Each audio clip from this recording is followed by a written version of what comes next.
the idea of going through the Bhagavad Gita and re-editing it came from several sources. We were, during Prabhupada's presence, we were busy going forward. We had so many volumes of Srimad Bhagavatam, so many volumes of Chaitanya Charitamrita, so many other books to do, back to Godhead. We were busy trying to catch up, keep up with Srila Prabhupada. And we didn't look back.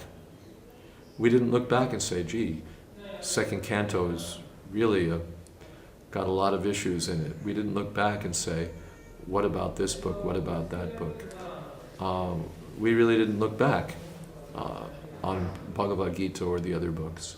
But as time went on, even though we knew that there were discrepancies there, and we even fixed some of them when we'd quote them in Bhagavatam during Prabhupada's presence or in Chaitanya Charitamrita, when it came to Manmana Bhava Madbhakta, we would routinely insert become my devotee, even though it was missing from the translation. When it came to Brahmabhuta Prasannatma, we'd routinely insert he becomes joyful, even though it was left out of the book in Prabhupada's, in the edition published during Prabhupada's time. We would insert it when we quote it in Prabhupada's books, because we knew it needed to be there. But somehow we just never stayed focused in that area long enough to think, whoa, there's a lot that needs attention here. And it's our shortcoming. We didn't focus on it and go to Prabhupada and say, Prabhupada, there's a lot of work that we need to do here. I think we should take another look at Bhagavad Gita.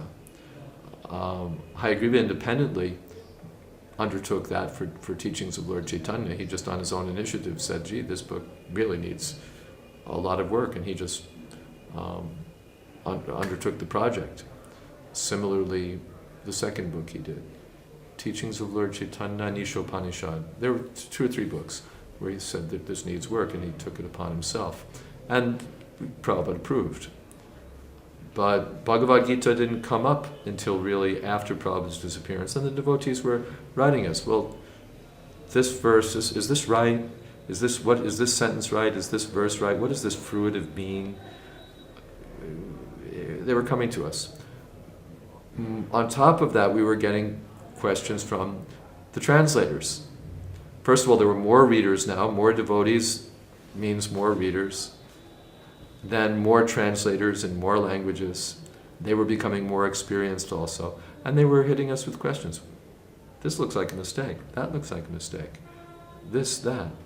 So rather than piecemeal address this error, address that error, at a certain point I began looking at the original manuscripts again.